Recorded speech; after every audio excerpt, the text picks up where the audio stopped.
Film की शुरुआत में हम एक लड़के को देखते हैं जिसका नाम टिम है। वह अपने पिता के साथ अस्पताल में था क्योंकि उसके पिता बहुत बीमार थे। टिम के पिता की हालत बहुत खराब थी। उनके पास बहुत कम समय बचा था। वे कहते हैं, मैं चाहता हूं कि तुम मेरे बाद एक म्यूजिशियन बनो, क्योंकि टिम के पिता भी म्यूजिशियन थे और उन्हें म्यूजिक बहुत पसंद था। साथ ही वे यह भी मानते थे कि इंसान को म्यूजिक से सब कुछ मिल सकता है और टिम में यह क्षमता भी थी। उसे म्यूजिक के बारे में थोड़ा बहुत पता था। अब जब टिम के पिता का निधन हो जाता है, कुछ महीनों बाद टिम ऑस्ट्रिया जाता है क्योंकि वहां एक म्यूजिक स्कूल था। बहुत से लोग उसके पिता को जानते थे, इसलिए उसे स्कूल में दाखिला मिल जाता है। ट्रेन में उसकी मुलाकात एक लड़की सोफी से होती है जो उसी स्कूल में जा रही थी। सोफी ने भी वहीं एडमिशन लिया था और वह भी म्यूजिशियन बनना चाहती थी। दोनों ट्रेन में म्यूजिक सुनते हुए सो जाते हैं। जब उनकी आंखें खुलती हैं तो वे ऑस्ट्रिया पहुंच चुके होते हैं। वहां उनका परिचय होता है स्कूल के प्रिंसिपल से, जो बहुत बुरा इंसान था। वह टिम के पिता की बहुत तारीफ करता है कि वह एक अच्छे म्यूजिशियन थे। टिम भी बताता है कि वह गाने गाता है और उसने पियानो भी सीखा है। फिर टिम को उसके टीचर से मिलवाया जाता है, जो उसे उसके कमरे में लेकर जाता है, जहां वह अपने रूममेट से मिलता है जिसके साथ उसे रहना था। लेकिन टिम का रूममेट उसे देखकर खुश नहीं था, क्योंकि वह अकेले रहता था और अब उसे टिम के साथ रहना था।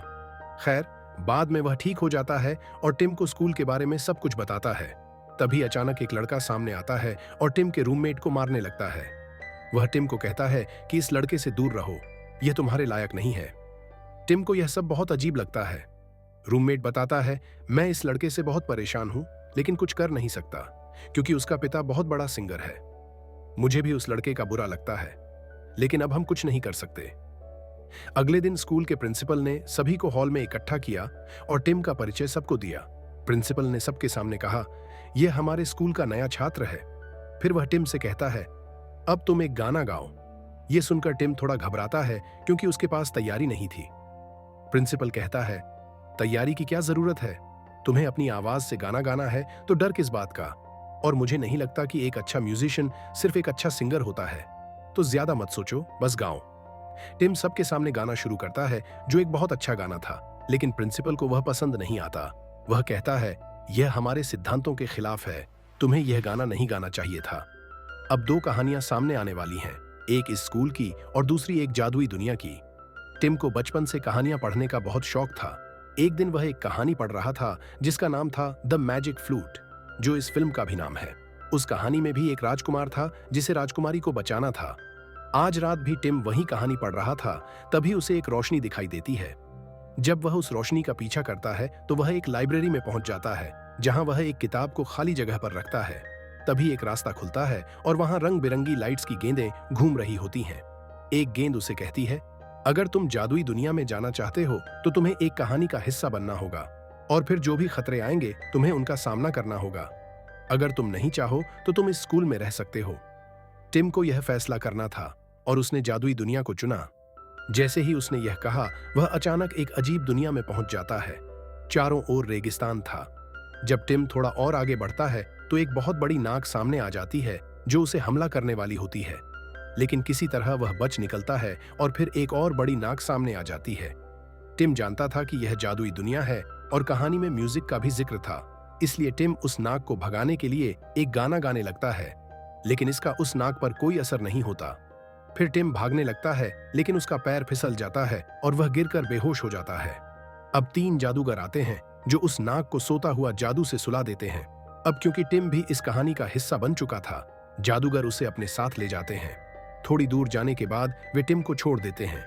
तभी एक आदमी आता है जो राजा के लिए पक्षी पकड़ता था। जब टिम होश में आता है और उस आदमी को देखता है तो उसे लगता है कि शायद उसने उसकी जान बचाई है। अब वह पक्षी पकड़ने वाला आदमी सोचता है कि टिम एक राजकुमार है। टिम उससे पूछता है, क्या तुमने मेरी जान बचाई? तो वह आदमी कहता है, हाँ, मैंने तुम्हारी जान बचाई है। तो क्या तुम बदले में मुझे एक नाम दे सकते हो? जब जादूगर यह सुनते हैं कि टिम राजकुमार है तो वे वापस आते हैं और कहते हैं, प्रिंस, हम तुम्हारा सालों से इंतजार कर रहे थे और अब तुम्हें हमारी क्वीन से मिलना होगा। वह पक्षी पकड़ने वाला आदमी फिर से बोलता है, लेकिन उसने अपनी बात नहीं रोकी। तो जादूगर उस आदमी के मुंह पर एक जादू की छड़ी घुमा देते हैं और उसका मुंह बंद कर देते हैं। जब टिम यहां पहुंचता है तो उसे पता चलता है कि क्वीन भी एक जादूगरनी है। वह अपने बेटे को लेकर एक बुरे आदमी के पास जाती है जो शहर के राजा का सिपाही था। वह उससे मदद मांगती है और कहती है, देखो, तुम राजकुमार हो तो तुम्हें मेरी मदद करनी होगी। तुम्हें मेरी बेटी को उस आदमी से वापस लाना होगा। टिम भी इस बात से सहमत हो जाता है और अपनी यात्रा पर जाने के लिए तैयार हो जाता है। उसकी साथी और द मैजिक फ्लूट भी कहती है कि ये चीजें तुम्हारी हर मुसीबत में मदद करेंगी। अब उन्हें उस सैनिक के पास जाना था जिसने क्वीन की बेटी को अपहरण कर लिया था। टिम अपनी यात्रा शुरू करता है, लेकिन जैसे ही वह यात्रा शुरू करता है उसे पीछे से एक आवाज सुनाई देती है और वह अचानक जादुई दुनिया से अपनी असली दुनिया में लौट आता है, यानी जहां से वह जादुई दुनिया में गया था, उस लाइब्रेरी से। अगर टिम को फिर से जादुई दुनिया में जाना होता तो उसे अगली रात का इंतजार करना पड़ता। खैर, असली दुनिया में लौटने के बाद उसने किसी को भी इस बारे में नहीं बताया और अपनी म्यूजिकल क्लासेस लेना शुरू कर दिया। वह असली दुनिया में अपनी दोस्त सोफी से भी मिलता है। रात होते ही वह फिर से लाइब्रेरी जाता है, किताब को उसकी जगह पर रखता है और फिर से वही कहानी पढ़ता है, जादुई दुनिया की कहानी। उस सैनिक ने जिसने क्वीन की बेटी का अपहरण किया था अभी भी उसे बुरा तरीके से रखा था। फिर टिम जादुई दुनिया में पहुंच जाता है। उसकी साथी अब उस जगह पर पहुंच जाती है जहां सैनिक ने क्वीन की बेटी को बंदी बना रखा था। उसकी साथी क्वीन की बेटी से कहती है, डरो मत, तुम्हारी मां ने मुझे तुम्हें बचाने भेजा है। फिर वह क्वीन की बेटी को जल्दी से बचा लेती है। वह दोनों दौड़ते हुए भागते हैं और रास्ते में टिम को मिलता है। अब वे सब क्वीन की बेटी को बचाने और यहां से जाने की कोशिश करते हैं। तभी सैनिक अपने साथियों के साथ आकर उन्हें चारों ओर से घेर लेते हैं। यहाँ टिम की साथी वही म्यूजिक बॉक्स बचाती है जो उसे जादूगरों ने दिया था। अब सैनिक और उसके सारे साथी टिम की साथियों से घिरे हुए थे। तभी राजा भी वहां आता है। सब लोग राजा के सामने झुककर सलाम करते हैं। राजा पूछता है, यह क्या हो रहा है? तो क्वीन की बेटी राजा से कहती है, तुम्हारा सैनिक मुझे अपहरण करके ले आया था और मुझे अपनी गुलाम बना लिया था, और ये दोनों लोग मुझे बचाने आए हैं। यह सुनकर राजा बहुत गुस्से में आ जाता है। वह अपने सैनिक पर गुस्सा होता है और क्वीन की बेटी से कहता है, अब तुम्हें अपनी जान बचाने के लिए कुछ टेस्ट देने होंगे। राजा के आदेश पर राजा के सैनिक टिम और उसकी साथियों के चेहरे पर कपड़े बांध देते हैं।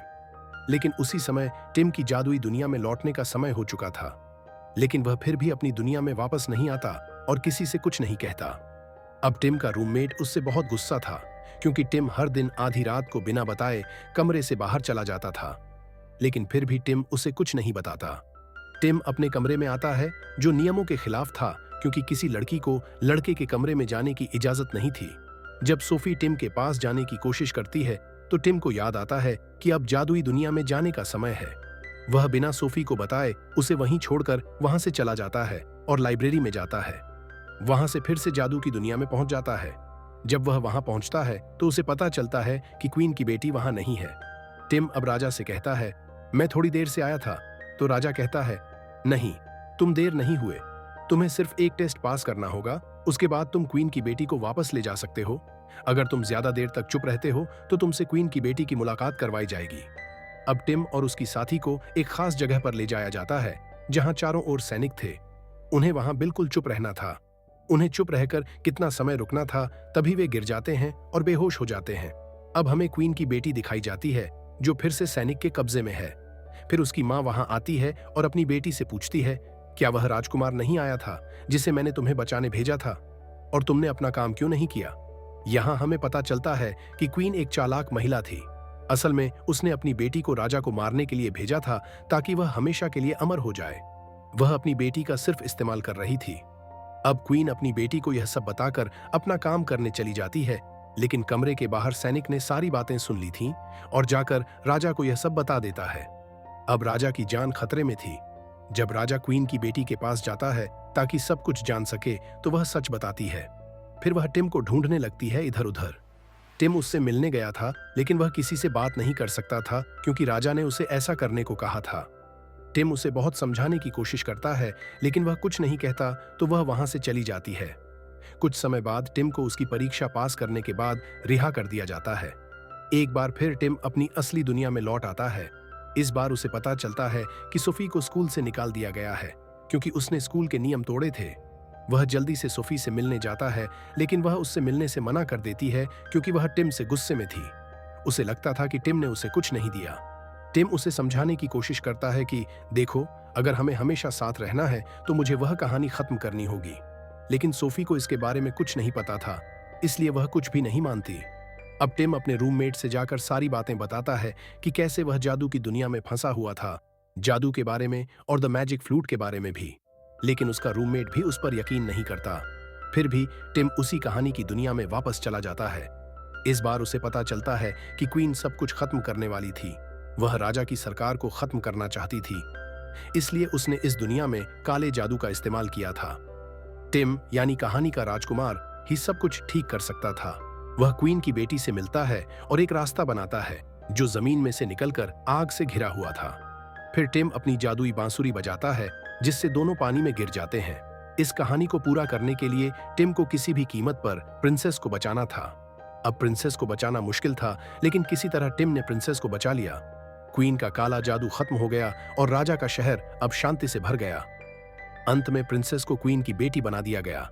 कहानी पूरी हो गई क्योंकि एक राजकुमार ने प्रिंसेस को अंधेरे दुनिया से बचा लिया। टिम सबको अलविदा कहकर जादू की दुनिया से वापस अपनी असली दुनिया में लौट आता है।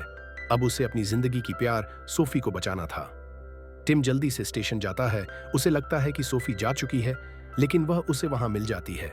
दोनों एक दूसरे को गले लगा लेते हैं। टिम ने असली दुनिया और जादू की दुनिया दोनों को जीत लिया और इस तरह इस फिल्म की कहानी खत्म हो जाती है।